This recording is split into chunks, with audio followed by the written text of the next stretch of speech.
Hello students, स्वागत है आप सबका आपकी अपनी क्लास में। और आज के दिन हम लोग class 12th moving charges and magnetism के बारे में डिस्कस करने जा रहे हैं। इस पर्टिकुलर चैप्टर्स को हम कुछ पर्टिकुलर सेगमेंट्स में डील करेंगे। ईच एंड एवरी सेगमेंट्स को बहुत ध्यान से देख लिया जाए। सबसे पहला सेगमेंट जिसके बारे में हम डिस्कस करने जाएंगे कि मूविंग चार्ज एक मैग्नेट के तरीके से बिहेव करता है, कैसे बिहेव करता है, तो उसका मैग्नेटिक फील्ड कैसे कैलकुलेट किया जाए। मैग्नेटिक फील्ड, अगर कोई भी मूविंग चार्ज या इलेक्ट्रिक करंट एक मैग्नेट के तरीके से बिहेव करता है तो उसका अपना एक फील्ड होगा, that is called magnetic field. तो मैग्नेटिक फील्ड का डायरेक्शन, मैग्नेटिक फील्ड का मैग्नीट्यूड कैसे निकाला जाए, किस थ्योरम से निकाला जाए, सबसे पहली बात ये होगी। दूसरा, आपको पता है कि अगर एक मैग्नेट है तो वो दूसरे मैग्नेट को अट्रैक्ट या रिपेल करेगा। सो सिमिलरली जो हमारे पास मूविंग चार्ज है, जो इलेक्ट्रिक करंट है, अगर वो किसी और मैग्नेट के पास जाएगा, किसी और मैग्नेटिक फील्ड में जाएगा तो उस पर भी फोर्स लगेगा ही लगेगा। तो इसको हम कहते हैं magnetic force. So magnetic force. अब ये मैग्नेटिक फोर्स कितना होगा, मैग्नेटिक फोर्स का डायरेक्शन क्या होगा, दूसरे कॉन्सेप्ट में हम लोग को ये डिस्कस करना है। तीसरी बात ये है, इन दोनों के कंबाइंड एप्लीकेशंस हम सबको डिस्कस कर रहे हैं। इसी से रिलेटेड हमारी सारी बातें फिनिश हो जाएंगी। टोटल 3 चीजें हमें डिस्कस करनी होती हैं। मैग्नेटिक फील्ड कैसे काउंट करें, मैग्नेटिक फोर्स कैसे निकालें और इनके एप्लीकेशंस क्या क्या हैं। तो ईच एंड एवरीथिंग को हम वन बाय वन डिस्कस करने जा रहे हैं। सबसे पहले बात करते हैं मैग्नेटिक फील्ड। हम सबको पता है कि अगर चार्ज रेस्ट पर होता है, ध्यान से इस बात को समझिएगा, यहां से काफी कॉन्सेप्ट क्लियर होगा। सपोज हमारे पास चार्ज है और ये जो चार्ज Q है ये रेस्ट पर है। अगर चार्ज रेस्ट पर होता है तो केवल एक बिहेवियर देता है, that is called electric behaviour. इसके पास केवल और केवल इलेक्ट्रिक बिहेवियर होता है, जिसे हमने चैप्टर 1 में पढ़ा है, चैप्टर 2 में पढ़ा है। और जब हम बात करते हैं कि चार्ज मोशन में तो है बट वो यूनिफॉर्म मोशन है, अगर यूनिफॉर्म मोशन होता है चार्ज का तो इसके पास इलेक्ट्रिक बिहेवियर तो होता ही होता है, साथ में एक नया बिहेवियर, मैग्नेटिक बिहेवियर भी इसके अंदर इंक्लूड हो जाता है। यानी मूविंग चार्ज के पास electric behaviour and magnetic behaviour दोनों होते हैं। अब बात हम करते हैं तीसरी प्रॉपर्टी, अगर चार्ज नॉन यूनिफॉर्म मोशन से मूव कर रहा है यानी एक्सिलरेट हो रहा हो चार्ज, ऐसी कंडीशन में ये इलेक्ट्रोमैग्नेटिक रेडिएशन देता है। इलेक्ट्रोमैग्नेटिक रेडिएशन की बात करते हैं। फिलहाल के लिए हमें कौन सा पार्ट, पहले और दूसरे चैप्टर में हम ये पढ़ चुके हैं। जब यूनिफॉर्म मोशन में था तो इलेक्ट्रिक बिहेवियर हम इलेक्ट्रिक करंट में भी पढ़ चुके हैं। अब हम पढ़ने जा रहे हैं combination of electric current and magnetic field या मैग्नेटिक बिहेवियर, जिसमें मेजरली हम मैग्नेटिक बिहेवियर के बारे में डिस्कस करेंगे, क्योंकि इसके बारे में ऑलमोस्ट चीजें डिस्कस की जा चुकी हैं। और आगे आने वाले जितने भी चैप्टर्स होंगे एक्चुअली अब इन दोनों का कॉम्बिनेशन डिस्कस किया जाने वाला है। सो ये बहुत ही इंपॉर्टेंट हमारे लिए होने वाला है। तो चार्ज से रिलेटेड ये बातें आप जरूर ध्यान रखेंगे।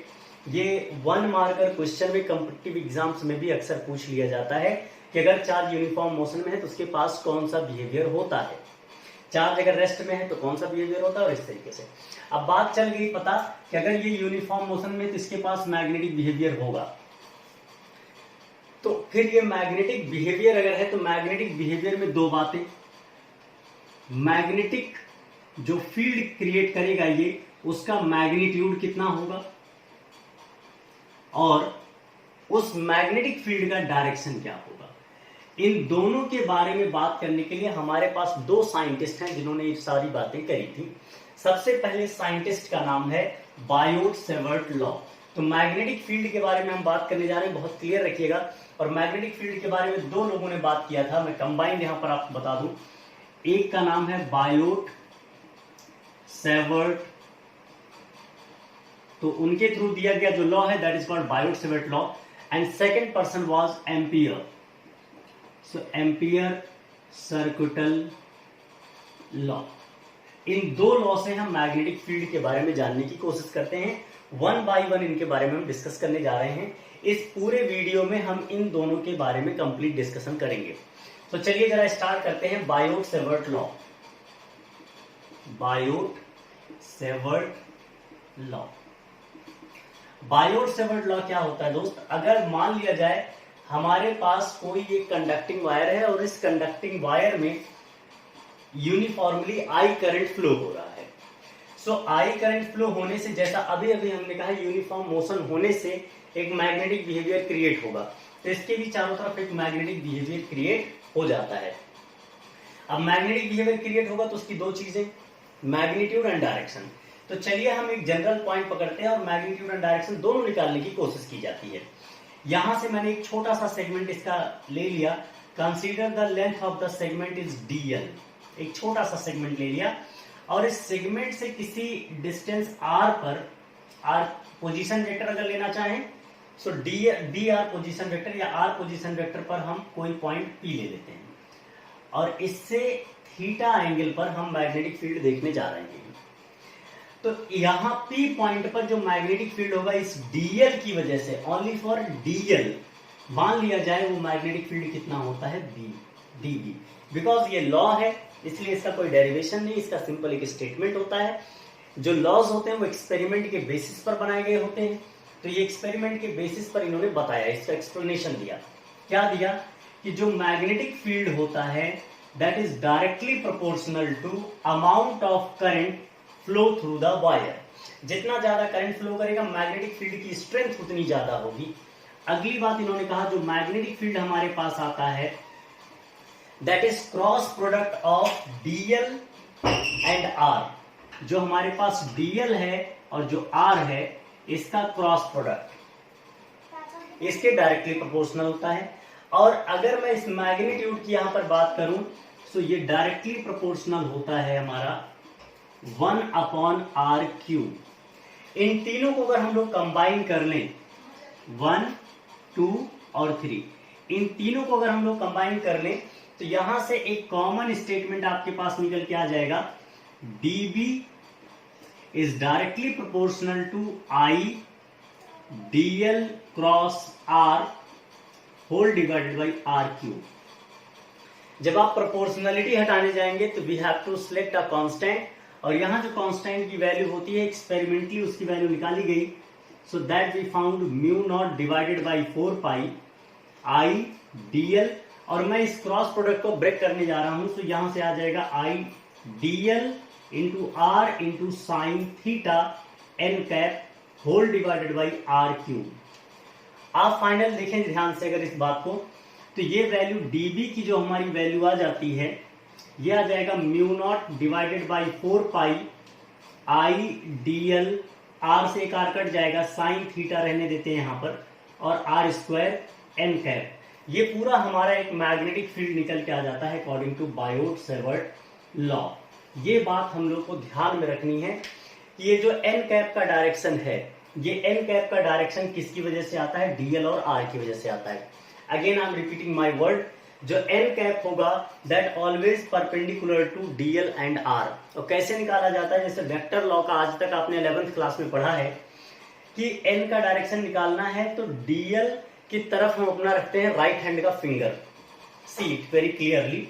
जैसे dl था, dl किधर जा रहा है, dl को जनरली हम करंट के डायरेक्शन में लेते हैं, सो dl जा रहा है ऊपर, तो हम अपने चारों फिंगर को राइट हैंड के इसको ऊपर कर देते हैं और साथ में पाम दिखाते हैं r को, यानी सेकंड वेक्टर को हम पाम दिखाते हैं। सो हमने दिखा दिया पाम। अब जरा ध्यान दें, हमने पाम दिखाया r को, फिंगर गया ऊपर, तो जो थंब जिस भी डायरेक्शन में जा रहा होगा, राइट हैंड का थंब जिस भी डायरेक्शन में जा रहा होगा that gives the direction of magnetic field, या जिसको तुम कह सकते हो n कैप।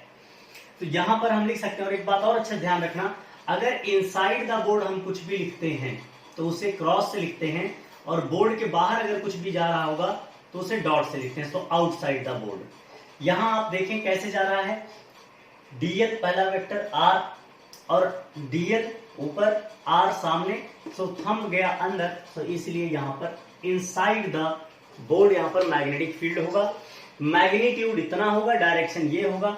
अगर आपको इसका स्केलर फॉर्म लिखना है, only scalar form, scalar form का मतलब कुछ और नहीं होता, मैग्नीट्यूड अगर लिखना है, स्केलर फॉर्म का मतलब nothing just magnitude.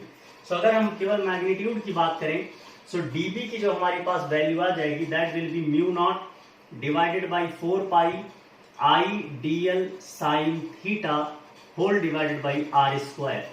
This should be the magnetic field. Direction I already told you. So अब जरा एक बार थोड़ी सी बात पर विचार करने के बाद यहाँ पर अगर थीटा की वैल्यू 90 हो जाए, 90 का मतलब इक्वेटोरियल लाइन पे आ जाए, तो यहाँ पर ये value I dl divided by R square simple आएगा, साइन थीटा का कोई टर्म नहीं आएगा। बट अगर ये वैल्यू इसी लाइन पर हो, यानी एंगल 0 हो जाए या 180 हो जाए, तो ऐसी कंडीशन में मैग्नेटिक फील्ड आपको कभी भी नहीं मिलेगा। यानी we can say axial line पर मैग्नेटिक फील्ड हमेशा 0 मिलेगा, जबकि इक्वेटोरियल लाइन पर आपको मैग्नेटिक फील्ड मैक्सिमम मिलेगा, and that will be mu naught I dl R square divided by 4 pi. जरा ध्यान रखना, यहाँ पर ये जो म्यू नॉट अपॉन 4 पाई है, आप इसको कंपेयर कर सकते हैं जब इलेक्ट्रिसिटी में आप पढ़ते थे तो 1 अपॉन 4 पाई एप्सिलॉन नॉट से। Epsilon not was giving for the electric strength, वो क्या हमें बताता था, permittivity of the free space. ये हमें क्या कहता है, permeability of the free space, यानी ये मैग्नेटिक स्ट्रेंथ को बताता है और वो इलेक्ट्रिक स्ट्रेंथ को बताता था।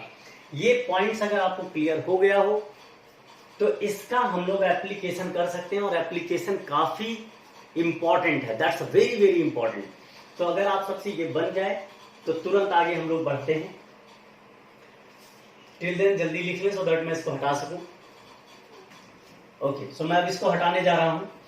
आगे हम पढ़ने जा रहे हैं application of Biot Savart law. Okay, so पहला जो हम एप्लीकेशन डिस्कस करने जा रहे हैं बायोट-सेवर्ट लॉ का, that is magnetic field due to current carrying circular coil. ध्यान रखना है, अगर हमारे पास कोई भी एक सर्कुलर कॉइल है, मैं एक सर्कुलर कॉइल यहां पर बना रहा हूं, और आप प्लीज ध्यान रखना इस बात को, जो मैं सर्कुलर कॉइल आपको इस तरीके से दिखा रहा हूं जिसमें करंट एंटी क्लॉकवाइज फ्लो कर रही है, ये सर्कुलर कॉइल एग्जैक्टली ऐसा है कि जो कॉइल है वो कॉइल का मैंने केवल आपको एक साइड व्यू दिखाया है। मतलब आप सिंपल ऐसे देख पा रहे हैं कॉइल को, आप सिंपल कड़ा पहनते हो या कोई मान लो चूड़ी पहनते हो कोई भी, तो उसका जो फ्रंट फेस है आपको वो दिख रहा है, यानी पूरी की पूरी जो कॉइल है वो इनसाइड है। ये बहुत ध्यान समझने लगे तो चीजें समझ में आएगा। मुझे ये ऐसे, अगर आपको वैसे देखना हो बहुत क्लियरली तो आपको केवल एक स्ट्रेट लाइन दिखेगी, लेकिन स्ट्रेट लाइन में अगर दिखा दूंगा तो किसी तरीके से सर्किल की फीलिंग नहीं ले पाएंगे हम लोग, कॉइल की फीलिंग नहीं ले पाएंगे। दैट्स वाई इसे दिखाना हमारी मजबूरी है। तो मैंने इस तरीके से आपको दिखाया है यहाँ पर, और मान लिया जाए कि इस एस एक्स डिस्टेंस पर हमको मैग्नेटिक फील्ड यहाँ पर निकालना है। क्लियर, पॉइंट कुछ भी हो सकता है, कंसिडर एज पॉइंट पी, और ये सेंटर है इस कॉइल का, और रेडियस कॉइल का आप मान सकते हैं सपोज कैपिटल आर, और इस कॉइल के इस सेगमेंट से मैंने एक छोटा सा सेगमेंट इसमें कट किया जिसको हम नाम देते हैं डीएल। डीएल सेगमेंट से इस पॉइंट जिसको तुम कंसीडर कर रहे हो, इसका डिस्टेंस मान लिया जाए आर, और ये भी हम लोग एज्यूम कर लेते हैं कि ये जो एंगल है, किसके बीच का एंगल, ध्यान रखना किसके बीच का एंगल, कैपिटल आर और स्मॉल आर, इसके बीच का जो एंगल है दैट इज थीटा। दोबारा रिपीट कर रहा हूं, angle between capital R and small R is theta, क्योंकि एक एक वर्ड इसमें बड़े इंपॉर्टेंट है, सो दैट कि हमें फील करने में बहुत ज्यादा प्रॉब्लम ना आए। आपसे मैं जानना चाहता हूं कि मैग्नेटिक फील्ड अभी भी थोड़ी देर पहले निकाला गया, पहले ही मैं आपसे बात कर लेता हूं कि अगर मैं मैग्नीट्यूड ही बोलूं इस छोटे से सेगमेंट की वजह से यहां पर, तो मैग्नेटिक फील्ड हमें कितना मिलेगा, dB is equal to mu naught divided by 4 pi I, current जो इस सेगमेंट पे जा रहा है, dl इस सेगमेंट की लेंथ इंटू साइन थीटा, और मैं साइन थीटा अब यहां नहीं लिखूं क्योंकि लिख चुका हूं, तो साइन अल्फा लिख देता हूं अपॉन आर स्क्वायर, मतलब यहां से यहां तक का distance that is small R का स्क्वायर। तो ये हो गया इसका स्केलर फॉर्म, यानी इसका एक मैग्नीट्यूड हो गया। अब बेटा एक बात बताओ, अल्फा की वैल्यू क्या है, अल्फा किसके बीच का एंगल है, अल्फा है हमारा डीएल और आर के बीच का एंगल। तो आप इस चीज को विजुलाइज करिए कि डीएल और आर के बीच का एंगल क्या हो सकता है। मान लो ये रही हमारी सर्कल, ध्यान समझिए प्लीज, आपके सामने रख रहा हूं, ये सर्कल है और इस सर्कल के ऊपर ये डी आर है जो मैं इसके ऊपर रख रहा हूं, जस्ट इमेजिन इट प्लीज। तो होगा क्या, देखो ये ऐसे जा रहा है, टेंजेंट का फॉर्म है इस तरीके से, जब भी तुम डीएल की बात करोगे तुमको एक टेंजेंट मिलेगा, और ये टेंजेंट के ऊपर हमेशा 90 डिग्री का एंगल बनाएगा, चाहे कितना भी एंगल तुम ऊपर नीचे कर लो, डजंट मैटर। ये हमेशा 90 डिग्री फ्रेम करेगा। इसलिए कुछ भी हो जाए, here alpha is equal to 90 degree always, it will never change. In fact मैं तुम्हें बता दूं, पी को तुम कितना भी आगे लेके चले जाओ, पी को तुम कितना भी पीछे लेके चले जाओ, इनफैक्ट तुम सेंटर पे रख दोगे तो भी इनके बीच का एंगल 90 डिग्री ही रहने वाला है। इससे फायदा क्या हुआ, इससे हमारा जो मैग्नेटिक फील्ड है ये आ गया mu naught divided by 4 pi I D L upon R square. भाई अगर sine alpha is equal to 90, so sine 90 is equal to 1, so हमें कुछ आगे एक्सप्लेन करने की जरूरत नहीं, यहां पर बात खत्म हो जाती है। ये तो बात रही बेटा जी अभी तक, क्या ये किस चीज का बात रहा, ये रहा इसके मैग्नीट्यूड की बात। अब इसके डायरेक्शन का चलो हम बात करते हैं। इसका टोटल मैग्नीट्यूड आया, अगर मैं इसके डायरेक्शन की बात करूंगा तो आपको पता है डीएल क्रॉस आर इसका डायरेक्शन होता है। जो डायरेक्शन हमारे पास एन कैप आया था, याद हो इसकी वैल्यू आई थी बेटे डीएल क्रॉस आर। तो डीएल क्रॉस आर यानी डीएल को तुम क्या दिखाओगे, फिंगर, जैसे मान लिया जाए इधर की तरफ जा रहा है तो इसको फिंगर दिखाओगे, और पाम दिखाओगे तुम किसको, आर की तरफ। तो अब जरा ध्यान देना, ये सपोज आर है और ये हमारा डीएल था। अब ये जो हमारा फिंगर, ये थंब जा रहा है, ये हो गया हमारा एन कैप यानी मैग्नेटिक फील्ड की डायरेक्शन।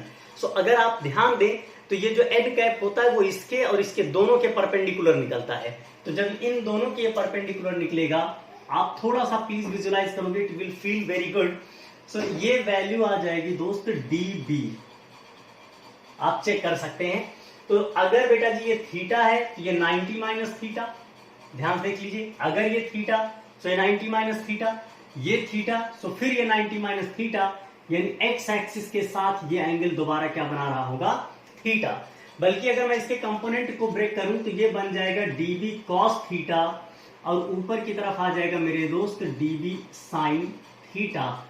अब यही नहीं, आप कहीं भी एक सेगमेंट कट कर लो, हर जगह पर इस तरीके, चाहे आधे सेक्शन में ये ऊपर की तरफ, आधे सेक्शन में ये नीचे की तरफ, तो होगा क्या कि अगर इधर की तरफ आया, यह वाला सेक्शन अगर मैं ले लेता हूं बाय चांस, ये नीचे की तरफ आ जाएगा। नीचे की तरफ आने से क्या होगा, फिर से डीबी साइन थीटा और डीबी कॉस थीटा, यानी वर्टिकल कंपोनेंट एक दूसरे को कैंसिल कर देगा। The net magnetic field will come due to the only horizontal component. So ये बात हमें ध्यान देना है, here the net magnetic field will